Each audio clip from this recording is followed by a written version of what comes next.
1편 4절에서 6절에 있는 말씀입니다. 다 같이 한 목소리로 함께 합독하십니다. 악인들은 그렇지 아니하며 오직 바람에 나는 겨와 같도다. 그러므로 악인들은 심판을 견디지 못하며 죄인들의 의인들의 모임에 들지 못하리로다. 무릇 의인들의 길은 여호와께 인정하시나 악인들의 길은 방하리로다. 아멘. 두 번째 시간으로 안산 빛난교회 유재명 목사님이십니다. 오늘 본문 중심으로 복을 거절하는 사람들한 제목으로 말씀을 선포하십니다. 할렐루야 환영하며 박수로 하나님께 영광 올려드립니다. 할렐루야. 기도합니다. 하나님 고맙습니다. 이 오후 시간 여전히 성전에 머물러 주님을 기대하고 소망합니다. 더 이상 방법이 없어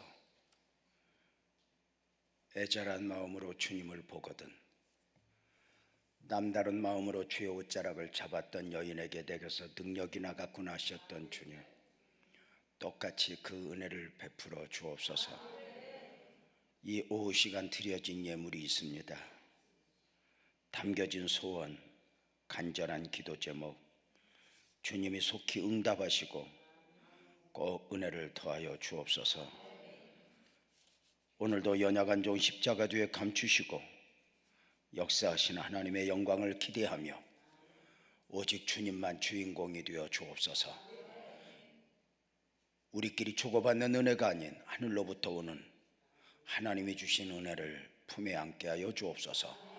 예수님의 이름으로 기도하옵나이다. 아멘.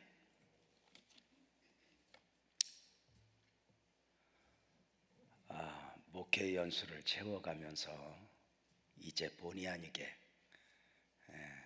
이곳저곳 복음을 전하기 위해서 다니기도 하지만 목사님들 모인 장소에 이렇게 강사로 가기도 합니다.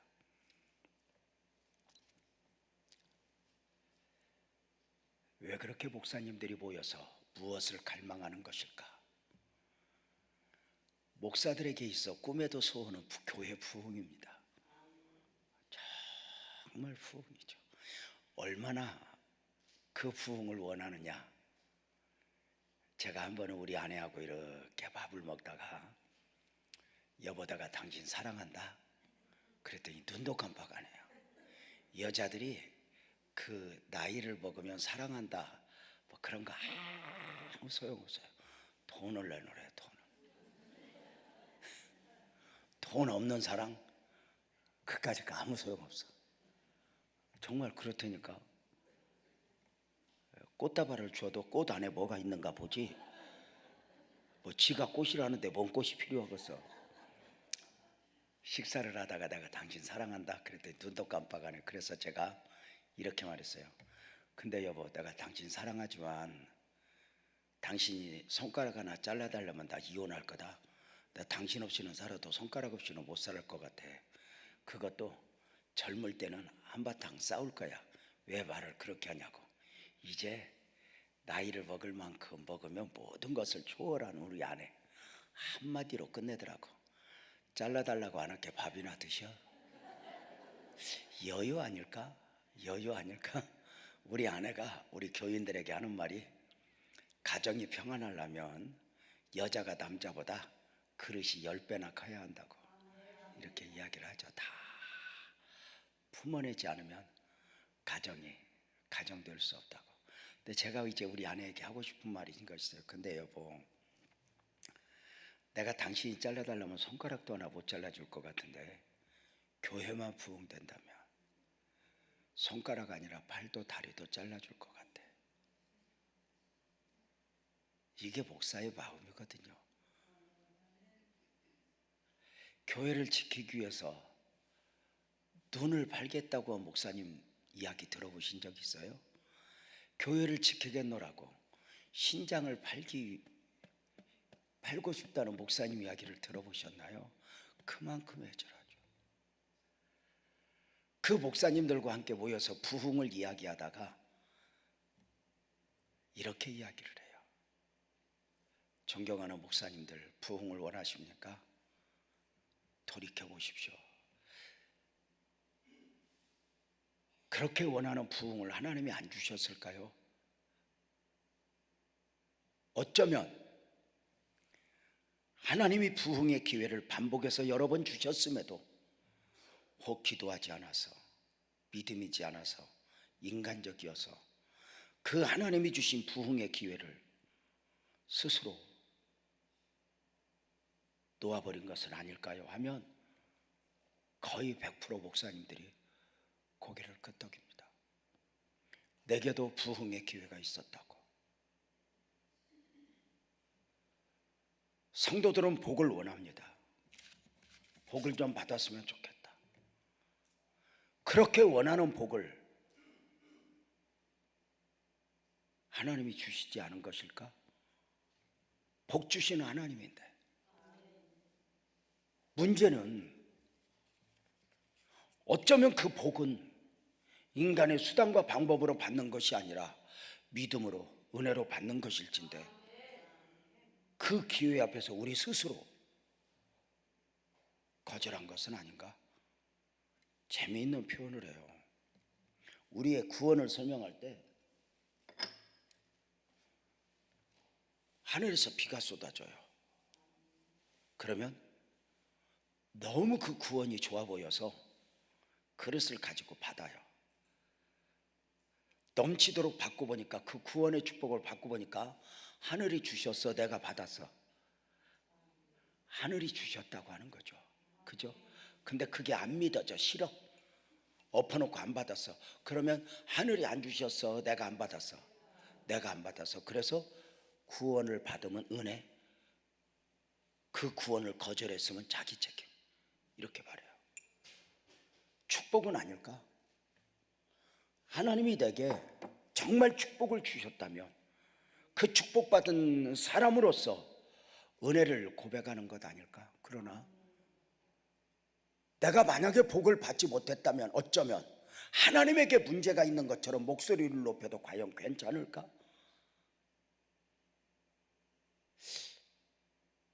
자기 책임은 아닐까?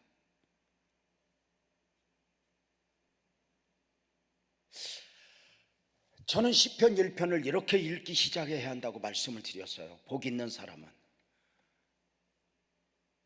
이 말씀을 복을 만들어내는 사람이라고 말입니다. 복 있는 사람이 따로 구분되어진 것이 아니라 그 말입니다. 복을 타고났다, 이건 세상이 말하는 것입니다. 그러나 어떤 사람이 복이 있느냐? 성경 속으로 들어가 보면 복 있는 사람이 따로 있는 게 아니었어요. 복된 길, 어리석은 길을 보여주시면서 선택은 네가 해, 이렇게 말했다. 본능적으로 살아가는 동물과 달리 사람에게는 자유의지, 일명 선택권을 주셨죠. 그 선택이 내 삶에 많은 축복을 안겨주기도 하지만 거기에는 책임이 담겨있죠. 좁은 길, 넓은 길, 좁은 문, 넓은 문, 의인의 길, 죄인의 길, 사망의 길, 생명의 길 보여주시고 선택은 네가 해. 그럼에도 어쩌면 우리는 하나님이 원하시는 문을 열고 하나님이 원하시는 거리를 걷기보다는 내가 원하는 문을 열고 내가 원하는 길을 걸으면서 왜 여기에 복이 없냐고 목소리를 높이는 경우는 아닌가 싶은 거죠.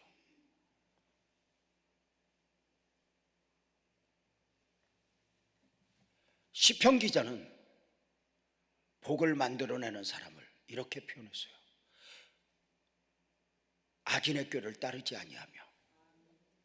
여기 악인은 살인을 한 사람, 사기를 친 사람, 이런 윤리적 기준에서 악인을 바라지 않아요. 하나님을 알지만, 하나님을 믿는다 하지만 하나님 없어도 되는 사람, 하나님이 아니어도 되는 사람, 그리스도인으로서 삶을 산다고 하지만 중요한 결정을 내릴 때, 선택을 할 때 전혀 하나님이 고려되지 않는, 내가 무엇을 원하냐가 중요한 사람들. 복을 만들어내는 사람은 그 악인과 달리 중요한 결정을 내리고 선택을 할 때 하나님이 무엇을 원하시는가 고려하며 선택을 하여 하나님의 은혜를 입죠. 그것이 때로는 오늘은 손해요, 오늘은 눈물이지만 그것이 하나님의 은혜, 하나님의 축복을 받는 계기가 되는 거죠. 묻겠습니다. 다윗이 왜 사울 앞에 그렇게 힘든 시간을 보내야 했죠? 내 아들 다윗하고 창 던지고 칼 던져 다윗을 죽이려고 해요. 결국 다윗을 죽이겠다고 군대를 몰고 다니니 그 시간들이 벌써 10년이 넘어요. 다윗은 사울에게 쫓겨 엔게디 광야에서 처절한 삶을 살았어요. 다윗이 왜 사울 앞에서 그렇게 힘든 시간들을 보내야 했을까요? 믿음이어야 했으니까. 다윗은 물맷돌 던지는 기술이 있어요. 사자나 곰도 이겼어요. 골리앗도 이겼어요. 그런데 그 물맷돌을 사울을 향해서는 사용하지 않아요. 내 마음에 들지 않지만, 내 생각과 다르지만 그 사울은 하나님의 종이었거든요. 기름 부음 받은 자. 그 앞에서 끝까지 그 인간적이고 싶은 자기 자신을 죽이는 거예요. 자기 힘을 사용하여 문제를 해결하지 않는 거예요. 이 앞에서 끝까지 믿음을 지키는 것이죠. 다윗의 삶에 있어서 사울의 문제를 해결하는 것만이 우선이었다면 그는 얼마든지 사울의 문제를 해결할 수 있었죠. 놀랍게도 하나님은 그 사울 앞에서 다윗을 다윗으로 만들어 가셨죠.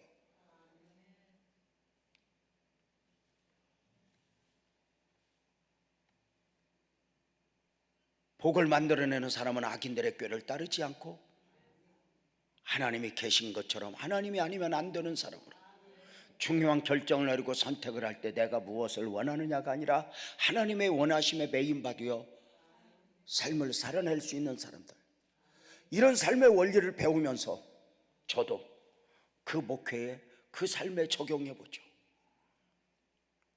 후배들이 저를 향해서 묻는다 했죠. 선배, 수많은 문제들을 어떻게 해결하고 여기까지 왔어? 모르겠어, 은혜지.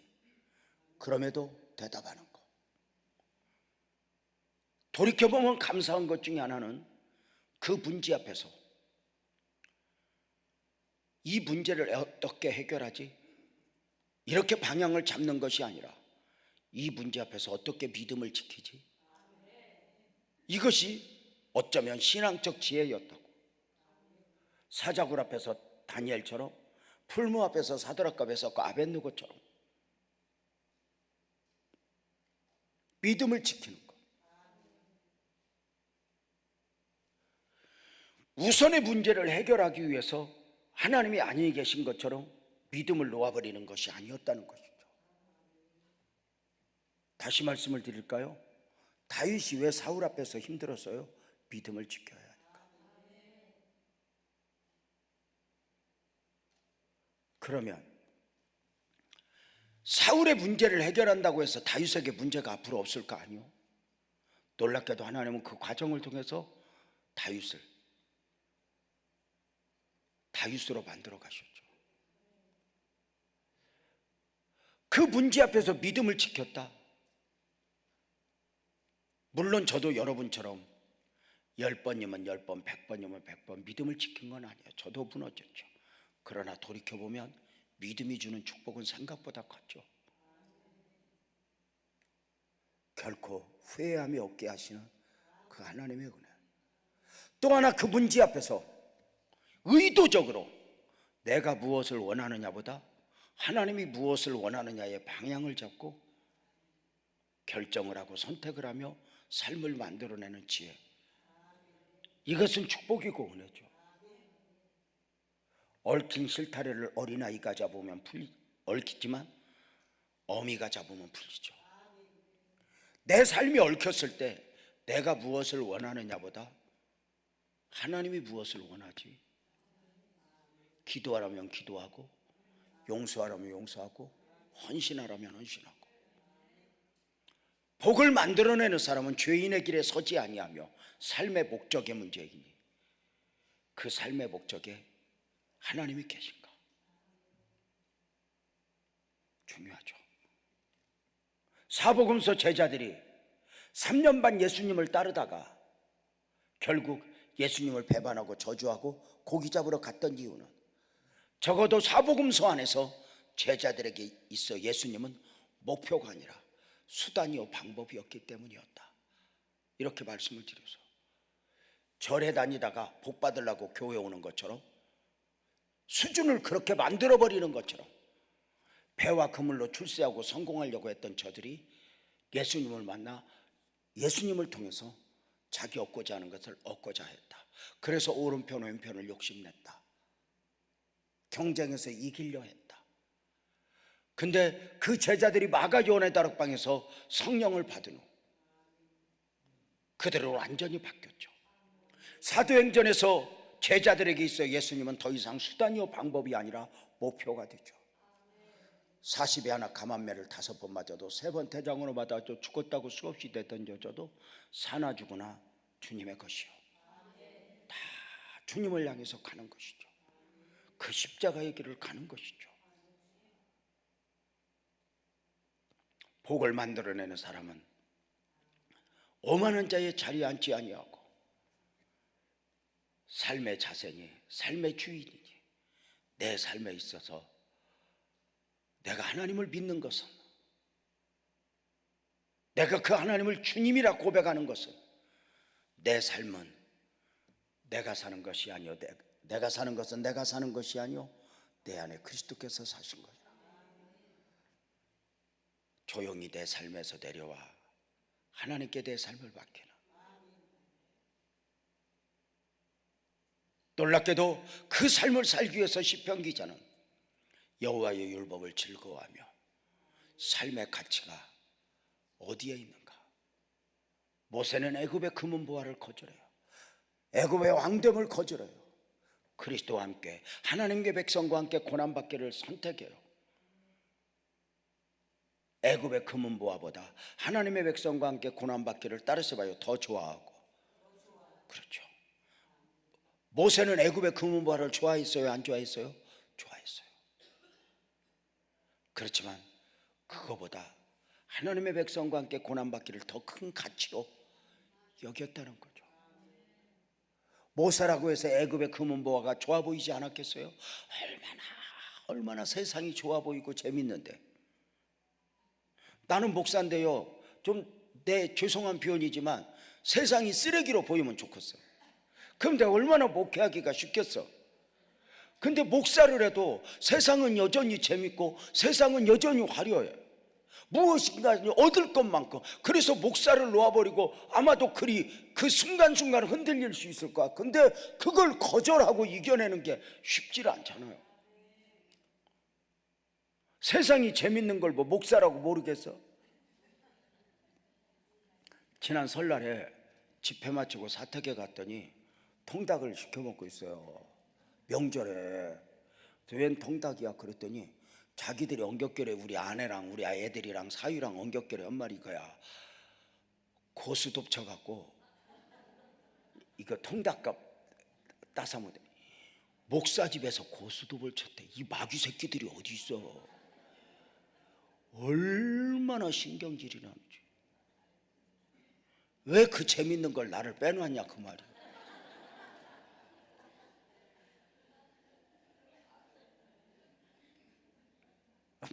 목사님이 갑자기 이상하게 보이지? 세상이 그만큼 재밌어. 네, 거절하는 거예요. 세상 즐거움 다 버리고 세상 자랑 다 버렸네. 나중에 하늘나라 가면 하나님이 이렇게 물어볼 거야. 너는 얼마나 많은 것을 누리다 왔니가 아니라 너는 얼마나 많은 것을 포기했니? 얼마나 많은 것을 내려놓았니? 여호와의 율법을 즐거워하여 그 율법을 주야로 묵상하는도다. 인생의 밤과 낮에 하나님의 원하심을 묵상하는 것. 그들은 시냇가에 심겨져 철을 따라 열매를 맺는데 봄, 여름, 가을, 겨울 사철 열매 맺는 나무가 있을까? 있어. 어떤 열매? 어떤 나무? 신앙인의 나무. 신앙인으로 살아가면서 그 인생의 봄에도 인생의 여름에도 인생의 가을에도 인생의 겨울에도 봄에는 봄에 맺어야 할 열매, 좋을 때는 좋을 때 맺어야 될 열매, 감옥에서는 감옥에서 맺어야 될 열매가 있어. 하나님은 실수가 없어. 오늘이라고 하는 삶을 부정하는 것이 아니라 오늘이라고 하는 삶 속에서 그 열매를 맺어가며 잎사귀가 마르지 아니한 것 같으니 하나님의 은혜 안에서 그렇게 은혜로 삶을 살아가는 사람들. 이런 말이 있잖아요. 내가 만든 길은 길이 아니다. 하나님이 길을 열어주셔야 한다. 내가 만든 길은 우선은 길인 것 같지만 간호라면 이내 길이 아니게 됨을 수없이 느끼죠.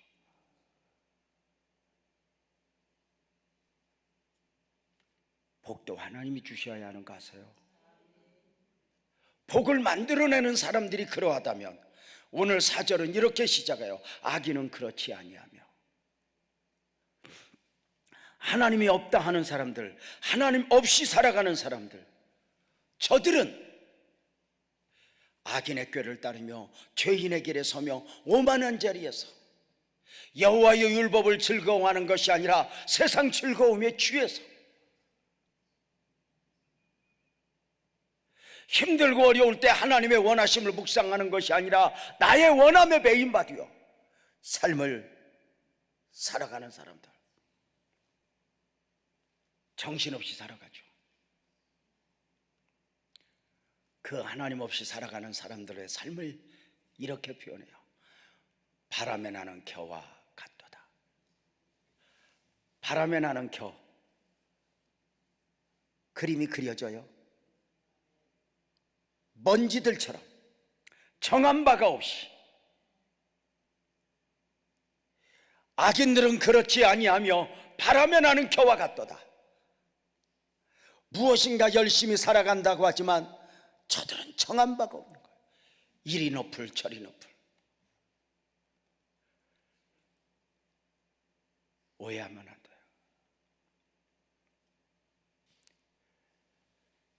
하나님 없이 살아가는 사람들의 삶에 대하여 바람에 나는 겨와 같다고 말할 때 저들이 열심히 살지 않는다는 말은 아니에요. 저들도 열심히 살아요. 저들도 최선을 다해서 살아요. 뭔가 꿈을 이루기 위해서 살아요. 그러나 긴 시간, 영혼의 시간, 영적인 시간, 하나님의 시각으로 보면은 인생들의 삶에 결국이 보이는 거죠. 그렇지 않아요? 여러분 혹시 아세요? 내가 지금 원하는 것 이것만 있으면 하는 게 있잖아요. 그게 절대 가치가 아니라는 거 알아요? 우리가 짧은 생애를 살았지만 돌이켜보면 10대에게 중요하게 보이는 가치가 따로 있고 20대, 30대, 40대, 50대, 60대 중요한 가치가 따로 있는 거 아니에요? 목사님은 어릴 적 우리 식구들 증언에 의하면 또 나 스스로 기억에 의하면 갑부였대. 갑부, 딱지 갑부, 구슬 딱지. 제 그때 당시에 인생의 닭은 창고에 들어가서 내 딱지가 몇 장인가 세는 거야. 어느 날 학교 갔다 왔더니 그 딱지가 아궁이에 다 들어가 있어. 난 지구에 종말이 오는 줄 알았어. 그때 막 정말 모든 것을 잃은 듯 울고 구르고 했을 때 어른들이 보기 얼마나 무섭겠어. 근데 어른들의 마음과 상관없이 우선은 나는 종말이 오는 줄 알았어. 근데 그 20대 때 중요한 가치가 20대에서도 그러하다면 병원에 가야 되지 않아? 20대에게 중요한 가치는 무엇으로 보여질까? 오토바이 타는 거? 무엇일까 모르겠어. 그러나 그 시간도 바뀌면 흐르면 바뀌는 거 아니야? 30대, 40대, 60대. 지금 내가 원하는 거, 그것이 무엇인지, 이것만 있으면 하는 것도 절대 가치가 아니라는 거 아세요? 지금 우리가 중요하게 여기는 거, 그걸 얻기 위해서 헐떡거리며 살아가는 인생들을 향해서 영원의 시각을 가진 주님의 시각 앞에서 바람에 나는 겨와 같도다. 영원하신 하나님이 아니 계시다면, 영원하신 하나님의 은혜가 아니라면 이 땅에 사람들이 원하는 바 뭐가 그렇게 온전한 것이겠어요? 악인은 그렇지 않으며 자신들은 성취를 위해서 열심히 산다고 하지만 그 모든 것을 누려봤던 솔로몬은 딱 한마디예요. 헛되고 헛되며 헛되고 헛되니 모든 것이 헛되다. 내 삶에 남는 건 하나님밖에 안 남아요. 믿음밖에 안 남아요. 그렇지 않을까? 우리는 세상에 속한 사람하고 달라요. 우리는 거듭난 사람들이에요. 영적인 생명을, 보여지는 육적 생명 안에 영적 생명을 담고 사는 게 우리예요. 세상에 속한 사람들은 육적 생명만 가졌어요. 보여지는, 거듭난 적이 없으니까. 우리는 거듭났어요. 세상에 속한 사람하고 우리하고 가장 근본적인 차이가 어디 있어요? 여러분 물어봅시다. 예수 안 믿는 사람이 착해? 믿는 사람들이 착해? 뭐야? 그런 대답 못 하겠지? 예수 안 믿는 사람이 건강해? 예수 믿는 사람이 건강해? 내가 볼 때 병원 말고 환자가 제일 많이 모인 것은 교회예요. 세상에 속한 사람들이 건강해요? 우리 예수 믿는 사람이, 아참, 세상에 있는 사람들이 부자로 살아? 우리가 부자로 살아? 누가 부자다 말은 못해. 교회 밖에도 교회 안에도 부자는 있으니까. 그래서 세상에 속한 사람들이 우리에게 물어, 너희가 우리와 뭐가 다른데? 이렇게. 근데 우리는 이렇게 말해. 우리는 너희와 달라. 어떤 면에서? 영적인 면에서. 육은 영을 이해하지 못하지만 영은 육을 품거든. 그래서 세상에 속한 사람은 거듭난 적이 없기 때문에 육적 생명만 가지고 살아. 우리는 영적 생명을 담고 살거든. 이런 표현을 하자면 세상에 속한 육적 생명은 재미를 추구하고 영적 생명은 은혜를 추구한다. 이 수준 있는 말을 알아? 그러니까 세상에 속한 사람들은 나중에 지옥에 갈망정 우선 사는 동안 그냥 재밌으면 돼. 그냥 재밌게 사는 게 최고 목적이야.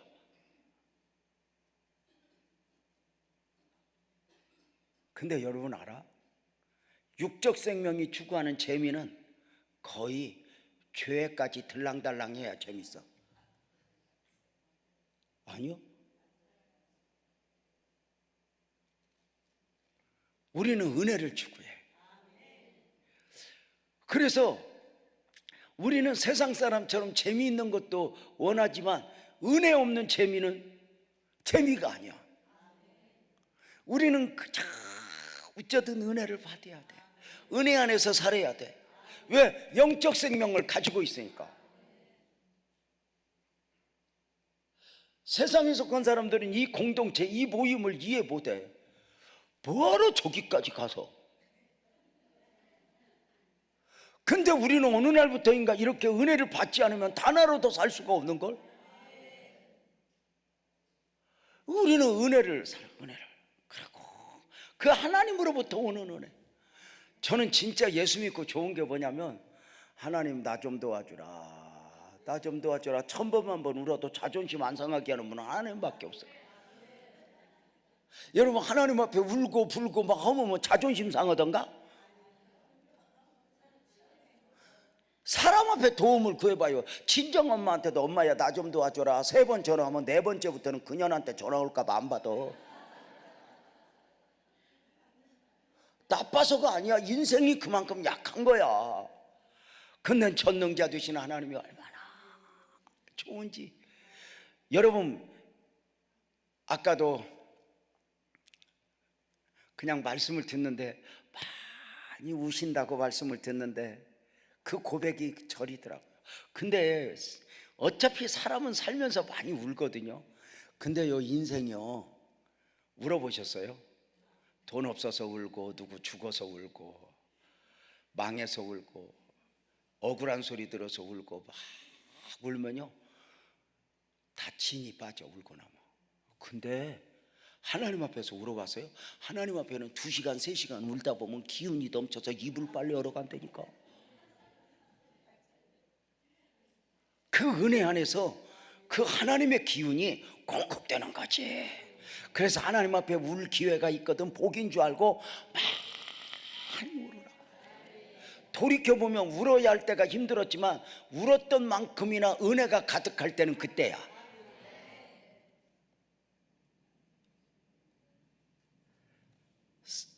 복음적 그리스도인은 보여지는 육적 생명 안에 영적 생명을 담고 있어.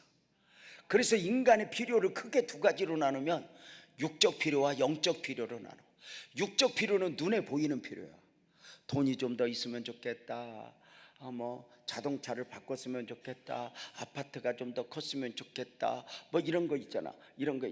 근데 이 육적 필요의 특징은 가지기 전에는 이것만 있으면 했는데 가지고 나면 6개월만 지나면 별거 아니야. 유통기한이야 그게. 가지기 전에는 이것만 있으면 했는데 다 별것 아니라니까. 그래도 사람이 살아가면서 그래도 육적 필요 중에 가장 근본적 필요가 뭘까? 배우자 아닐까? 배우자. 근데 우리 교회에 나이 40이 넘기까지 결혼 안 한 놈이 하나 있어. 내가 그냥 지가 결혼 안 했으면 내가 뭐라고 하겠어. 근데 토요일마다 외롭다고 나한테 전화를 걸어. 야, 나 설교 준비해야 돼. 끊어. 목사님, 이 외로운 신세 자살하면 어떡하려고 그래? 유서에 목사님이 이야기 안 해줘서 자살했다 그러면 어떡하려고 그래? 얘기하자. 그지? 토요일마다 볶아먹는 이놈 때문에 이게 신경이 쓰이는 거야. 특별기도 들어가. 용어상에는 문제가 있지만 이해하고 들어요. 하나님, 저 40이 넘도록 장가 못 가면 어떡합니까? 은혜를 베풀어 주세요. 눈먼 거라도 하나 걸리게 해주세요. 세상에 짝지를 만났어. 얼마나 깨가 쏟아지는지 6개월 동안 연락이 없어. 정확하게 6개월 만에 핸드폰에 카톡에 메시지가 왔어. 목사님, 혼자 살 때 외롭더니 둘이 사니 괴롭네. 그래.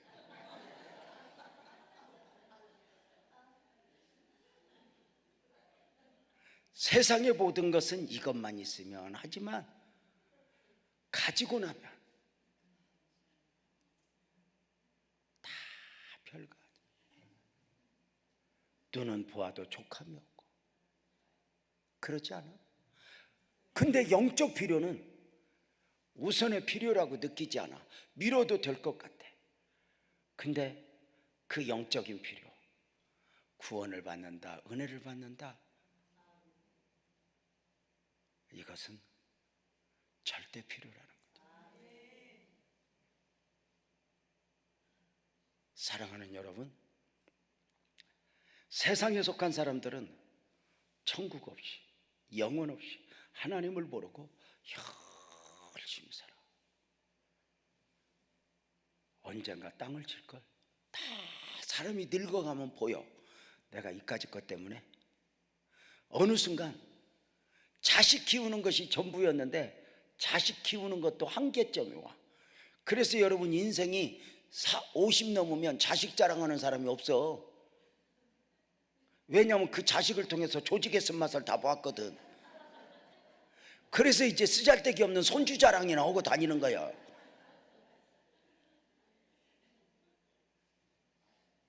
어떤 사람들이 그러더라고. 손주가 왜 이쁘냐면 책임 안 져도 되니까 이쁘대요.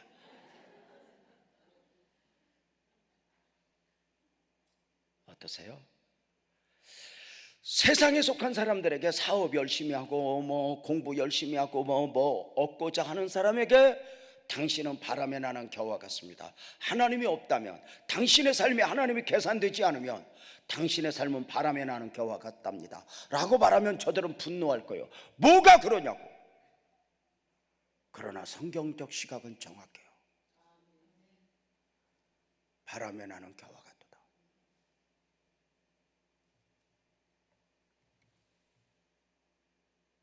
왜 그럴까요? 왜 바람에 나는 겨와 같아요? 영원이 있으니까. 자 보세요. 인생은 우리가 살아가는 7, 80, 8, 90이 전부가 아니에요. 이렇게 말했잖아요. 뱃속에 10달, 이 땅에 7, 80, 그리고 영원. 이렇게 정리가 되는 거 알아요? 뱃속에 10달은 이 땅에 7, 80을 준비하는 기간이고 이 땅에 7, 80은 영원을 준비하는 기간이에요.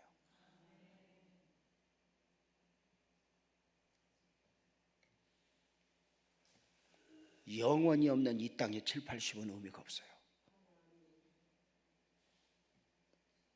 왜 주 안에서 죽는 자가 복이 있어요? 영원이 있으니까. 그가 누구이든 이 땅을 살아가는 모든 사람은 주님 앞에 서야 돼요. 영원이라는 문제 앞에 서야 돼요. 육적 생명을 가지고 살아가는 세상에 속한 사람들과 달리 우리가 영적 생명, 거듭난 생명을 품고 살아간다고 하는 이 진정한 가치는 어디에 있어요? 영원에 있어요. 영원에 있어요. 부자와 나사로의 비유를 보세요. 부자가 앞서 죽어보니 천국과 지옥이 있다는 걸 알아요. 물 한 모금에 목말라요. 성경은 그러하죠. 너와 나 사이에, 천국과 지옥 사이에, 나사로와 너 사이에 깊은 구렁이 있어. 이제는 왔다 갔다 선택할 수 없다. 그때 부자가 말해요. 저 땅에 내 형제 5이 있으니 죽은 나사로를 보내요. 이곳에 오지 않도록 복음을 좀 전하게 해주세요. 이때 아브라함이 그랬죠. 그곳에 선지자와 모세가 있으니 그들에게 듣지 않으면 죽었다 살아나는 사람이 가도 듣지 않을 거야. 부자의 청원이 뭘까요? 부자의 애절한 목소리가 뭘까요? 날마다 자기 집 대문 앞에서 버려진 음식으로 허기진 배를 채우고 있던 나사로가 천국에 있고 자기는 지옥에 있어요. 애절한 호소가 들려요. 나사로야, 왜 천국이 있다고 말해주지 않았니? 왜 지옥이 있다고 말해주지 않았니?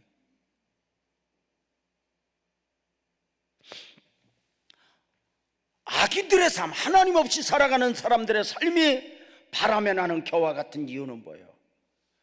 영원적 시각으로 보기 때문에 그래요. 이 땅의 7, 80이 전부면 잘 먹고 수단과 방법을 가리지 않고 잘 먹고 잘 사는 게 전부죠. 그런데 영원히 있게, 영원히 있게.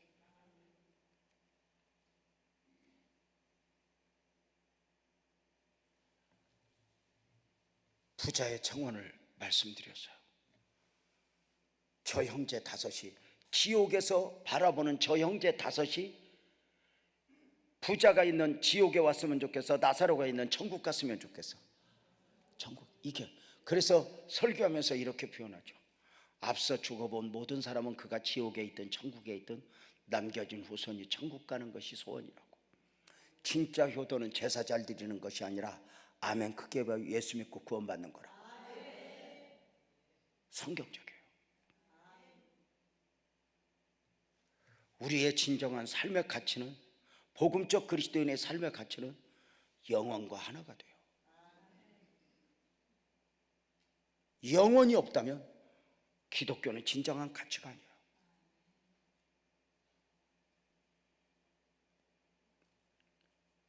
악인들의 삶이 바람에 나는 겨와 같아요. 내가 이까짓 것 때문에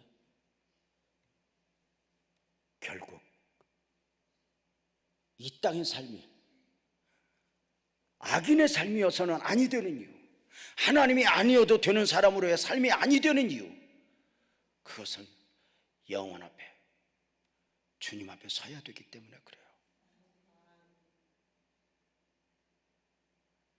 악인들은 심판을 견디지 못하며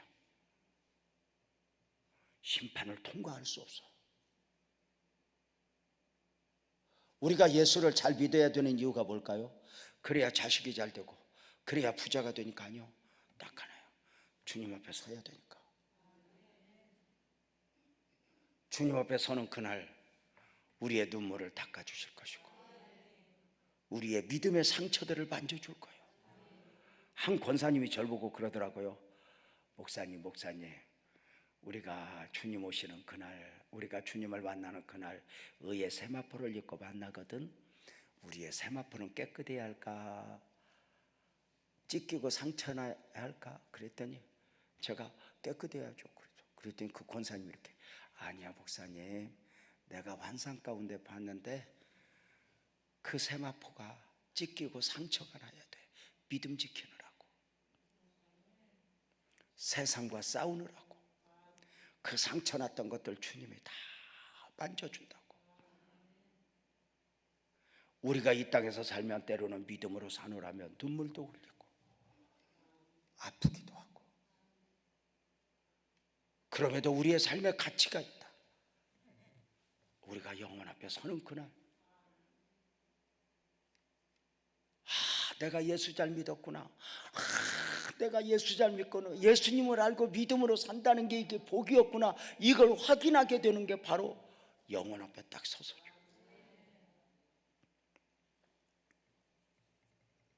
악인들은 내일이 없는 것처럼, 천국과 지옥이 없는 것처럼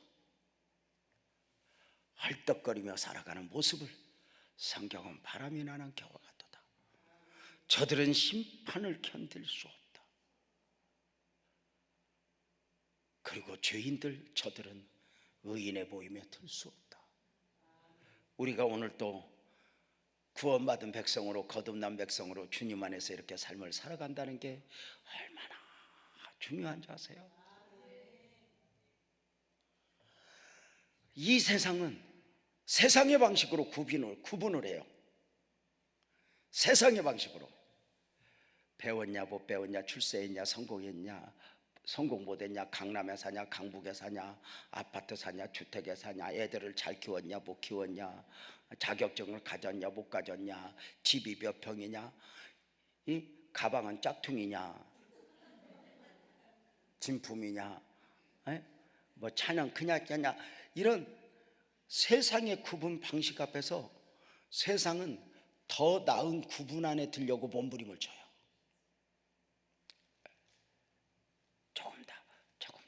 조금 더. 그죠? 자식 잘 키웠다 소리 듣고, 뭐야, 여러분, 자식 잘 키우는 것도 키울 때 재미지, 이제 우리가 부모였던 나이만큼 자식도 나이를 먹으면 그 자식도 다 소용없어요.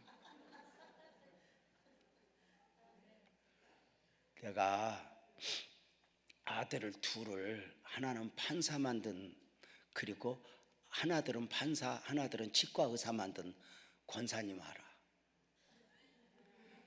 좋아 보여 안 좋아 보여? 좋아 보이기만 하지. 판사 마누라 며느리가 자기하고 한 번 다투느로 혼냈다고 오지도 않아.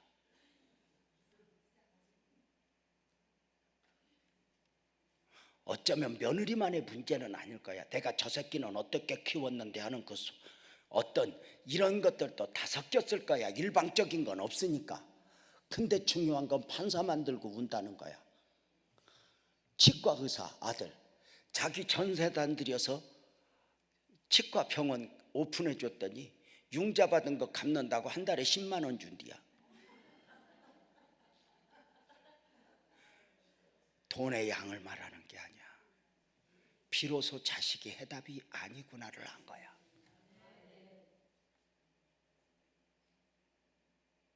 무엇이 진정한 해답이야? 세상은 세상의 방식으로 구분을 해. 그리고 그 세상의 방식으로 구분해 놓고 거기에 좀 더 나은 구분 안에 들어가면 마치 성공한 거야, 행복한 거야 스스로 정하고 정신없이 살아가. 그리고 그 구분 안에 들어가면 잠깐은 그게 이룬 것 같지만 그것도 별것 아니라는 것을 깨달아. 그러나 그것은 주님 오시기 전이야. 여러분, 노아 홍수가 쏟아지기 전에는 세상은 세상의 방식대로 구분하지만 홍수가 쏟아지니까 딱 하나 세상은 둘 중에 하나로 나눠. 방주 아니냐 방주 밖이냐. 방주 밖에는 멸망, 방주 안에는 생명. 우리 주님 다시 오시는 그날도 내가 주님 앞에 서기까지는 세상의 방식에 취해 살다가 주님 앞에 서는 그날, 우리 주님 오시는 그날은 딱 둘 중에 하나야. 예수 안에 있었냐, 예수 밖에 있었냐. 오늘도 우리가 예수 안에서의 삶의 진정한 가치를 안다면 세상 앞에서 헐떡이지 않지. 좀 가난하면 어때? 가난할까 봐 아무도 하면은 안 하지만 병들면 어때? 어차피 내 맘대로 안 되잖아. 그러나 우리가 생각하는 것처럼 가난하면 불행하고 부자는 행복할까? 아니, 그게 기준은 아니잖아.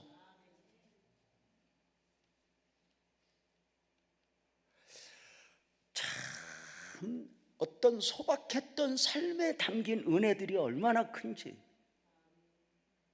돌이켜보면,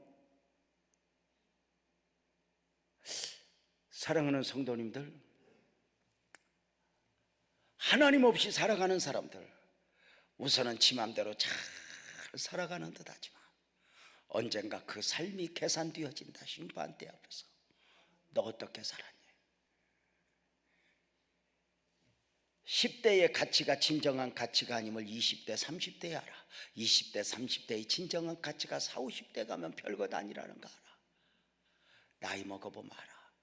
영원의 시각 앞에서 비로소 그 심판대 앞에서 하나님 없이 살았던 삶에 대하여 땅을 치는 거지.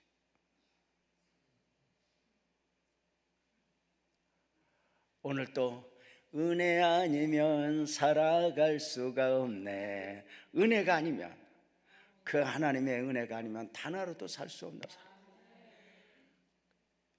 당시에는 그 삶이 팍팍해 보이지만 그렇게 은혜를 갈망하며 은혜 아니면 단 하루도 살 수 없었던 삶의 여정이 얼마나 축복이었는가.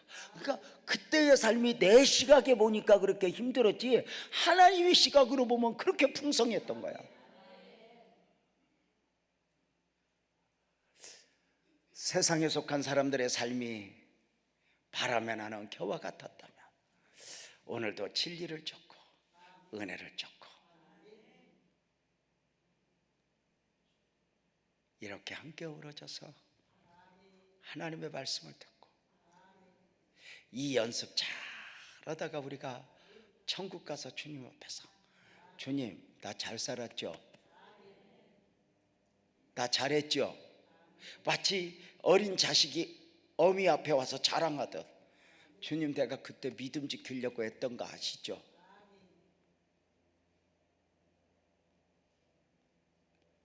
성경은 말해요.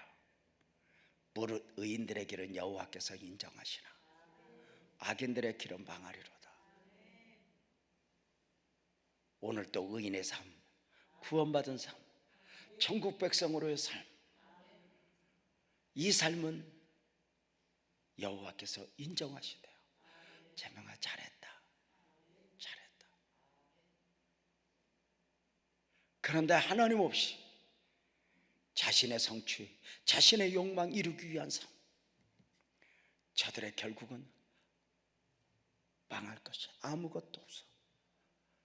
세상에 그렇게 귀하다고 여기는 거 나이만 좀 먹어보면 그새서야 보이는 거 아니야? 저게 얼마나 별것 아니었다는 거.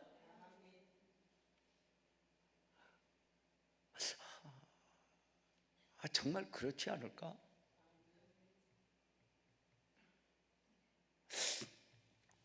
그래서 이제 한 걸음 한 걸음 저도 이제 은퇴를 앞두고 있잖아요. 이 마지막을 어떻게 준비할까? 마지막을 좀 어떻게 그림을 좀 잘 그리고 싶어. 하나님의 지혜를 구하죠.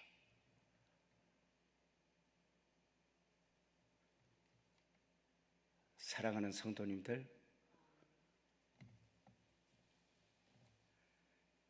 저는 오늘 여러분들과 함께 하나님 안에서의 삶을 살아내는 그 진정한 가치, 무엇인가 우리 눈에 보여 있고 보일 때 좋아 보이고 대단해 보이는 것들, 우리 시각으로 보니까 대단하지 영혼의 시각으로 보면 바람에 나는 겨와 같도다. 이것을 우리는 믿음으로 하는 거지. 믿음으로. 그래서 오늘 하나님의 은혜가 아니면 단 하루도 살 수 없는, 34년 전에 교회를 개척했는데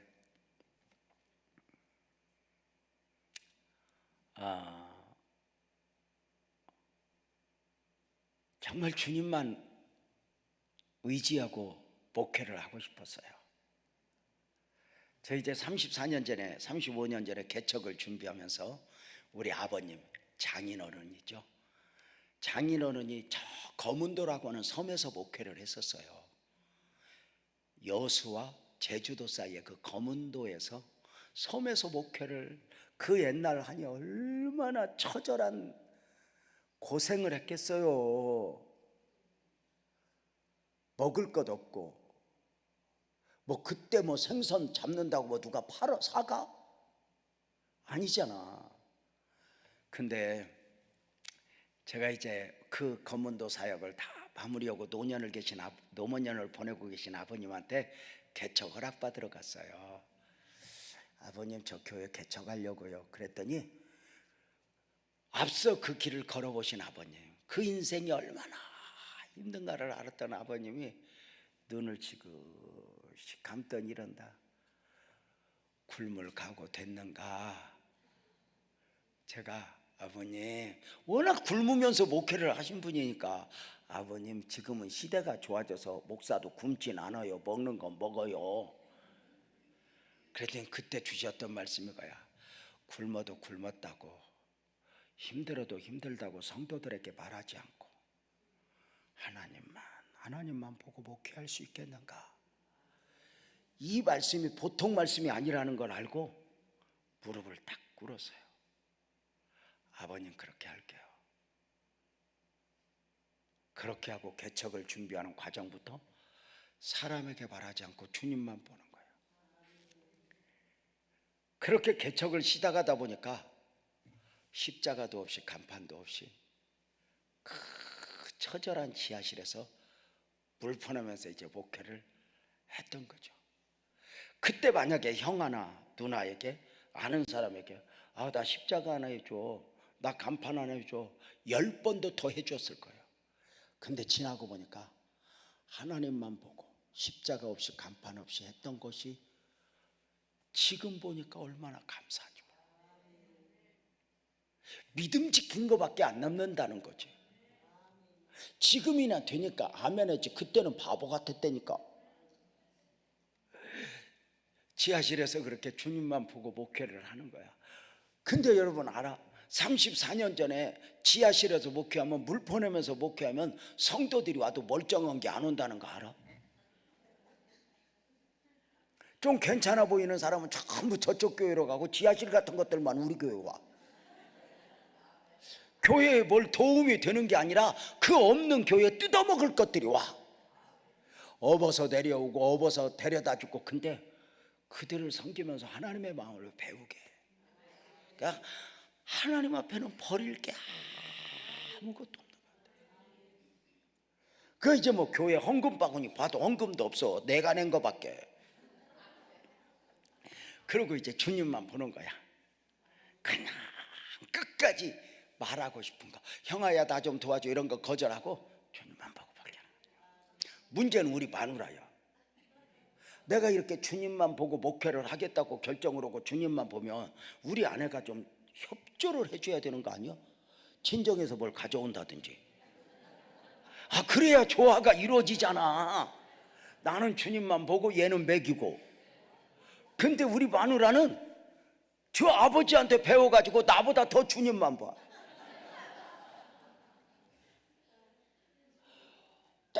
똑같은 것들끼리 만나서 하나는 교회에서 주님만 보고 하나는 집에서 주님만 보고, 어려울수록 주님을 향해서 울고 주님을 보는데 이렇게 길들여지는 과정들이었지. 한 번은 집에 가서 저녁을 이렇게 먹으려고, 반찬도 없어. 정말 이렇게 저녁 상 앞에 옛날 그 양은 밥상 펴는 거 있잖아, 다리 3개.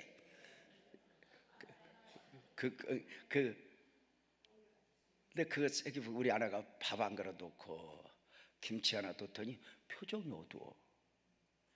당신 무슨 일 있어? 그랬더니 아니야. 무슨 일 있어? 아니야. 말해봐.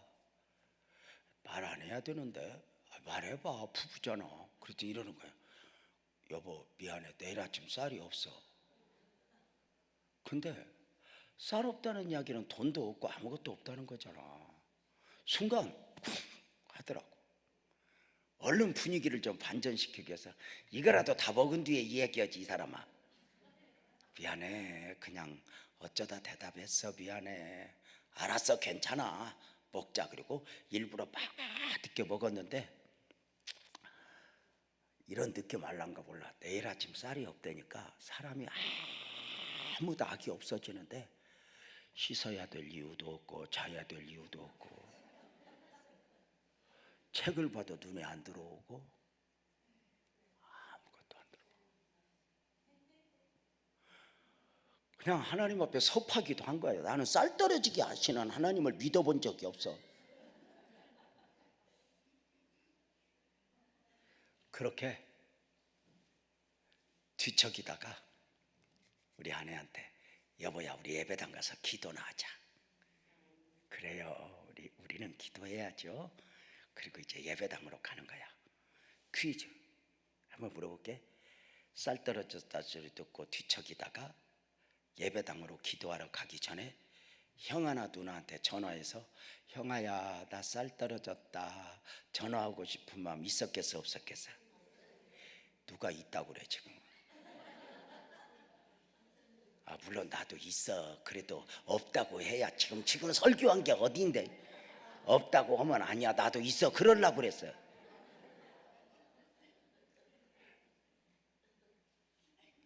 전화하고 싶은 마음 10번이나 있지.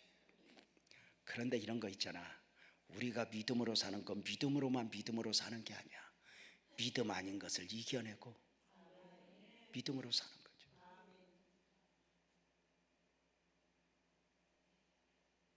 우리가 누군가를 용서할 때 용서하고 싶은 마음 가지고 용서하는 게 아니야. 때로는 쥐어뜯고 싶어.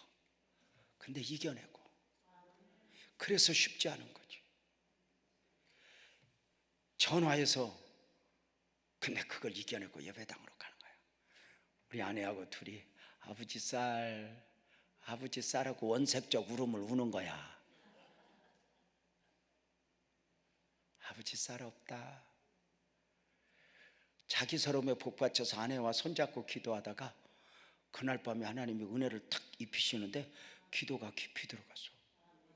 그러면서 그 영적인 체험 있잖아. 기도가 깊이 들어간 가운데 하나님이 우리를 푹 안아 띄워주시는데 이렇게 하늘에 띄워 있더라고. 그날 밤에 온갖 은혜를 다 경험해서 평생에 우리 아내하고 지금까지 살면서 함께 기도하면서 그날 밤만큼 은혜를 누린 적이 없어. 왜냐하면 쌀은 그날만 떨어졌지 두 번째는 떨어진 적이 없어. 여러분 물어봅시다. 쌀 떨어졌다 소리 들을 때 형아나 누나한테 혹은 교회 집사님한테 집사님 나 쌀 떨어졌다 이렇게 말하면 쌀 가져올 사람 있어 없어? 있지. 쌀은 채워져. 근데 영적인 은혜는 없어. 그치? 근데 하나님은 이 쌀 떨어지는 과정을 통해서 영적인 은혜를 계획하시고 재명아 예배당으로 와. 나하고 씨름하자. 그래서 기도 제목은 축복이거든.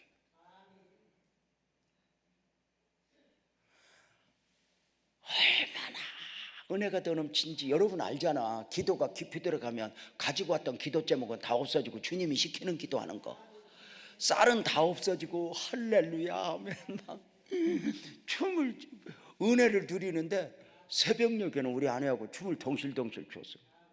얼마나 좋은지 쌀은 다 잊어버렸어. 춤추다 보니까 새벽 예배 시간이 됐더라고. 불을 확 하나가 켜놓고 새벽 예배 드리는지 얼마나 은혜가 넘치는지 아무도 안 오더라고. 지나가던 사람이라도 왔었는데 어찌 아무도 안 오냐? 그래서 둘이 새벽 예배 간단하게 드리고, 여보야 가자. 지난밤에 하나님 은혜 너무 많이 주셨다. 그제 가자. 그리고 지하실 문을 여는데 안 열려. 왜 안 열리지? 발로 어깨로 열었더니 부지직 소리가 나는데 세상에 들통에다 누가 쌀을 가득 담아서 갔다. 지금까지도 누가 갖다 놨는지 몰라. 그제서야 쌀 생각이 나는 거야. 우리 아내하고 그 쌀을 보면서 그날 아침에 제가 했던 말이 이거예요. 여보야, 하나님이 우리 보고 계신다. 그제? 여보야, 하나님이 우리 소리 듣고 계신다. 그치? 그냥 우리 이렇게 앞으로도 바보같이 살자. 주님만 보고 살자. 쌀통을 들고 가면서 울고, 밥하면서 울고, 반찬도 없는 밥 갖다 놓고 울고, 그걸 먹으면서, 그날은 밥이 아니야, 은혜지. 마치 하나님이 재명아, 내가 앞으로도 책임질게, 너와 함께 할게, 그 약속을 보는 것 같아. 그런데 그 은혜를 저만 누렸던가요? 아니, 우리도, 여기 앉아 예배하는 우리 모두도 색깔은 다르지만 하나님이 아니면, 은혜 아니면 단 하루도 살 수 없었다. 그때 베푸신 은혜들이 있었어. 오늘도 그 연장선상에서 우리는 또 다른 색깔의 기도 제목을 안고 오셨을 수도 있어. 분명한 것은 주님이 아신다는 거죠. 그리고 그 주님에게 해답이 있다는 거죠.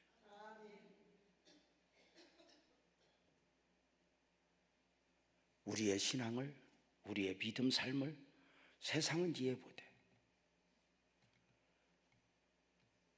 그러나 우리의 이 신앙적 삶이 언젠가 주님 앞에서 잘했다 재명아, 지금보다 10배나 가난해도 10배나 힘들어도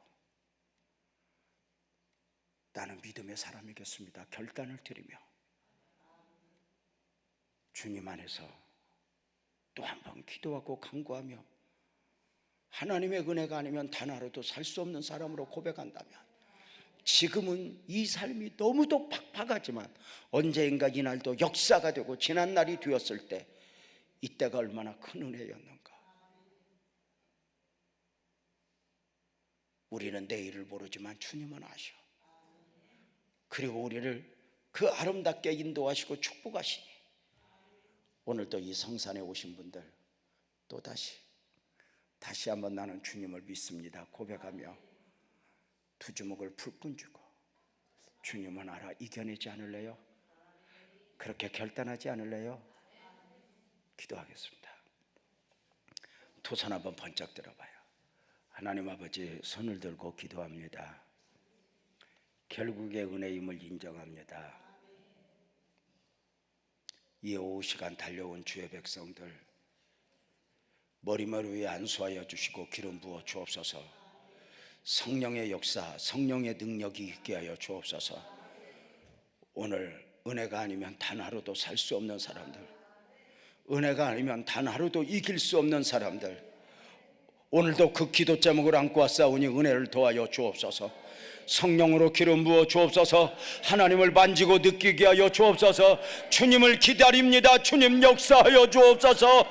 그대로 우리 주여 세 번 하고 통성으로 기도합니다. 주여, 주여, 주여. 하나님이여, 하나님이여, 하나님이여, 하나님이여 기도합니다.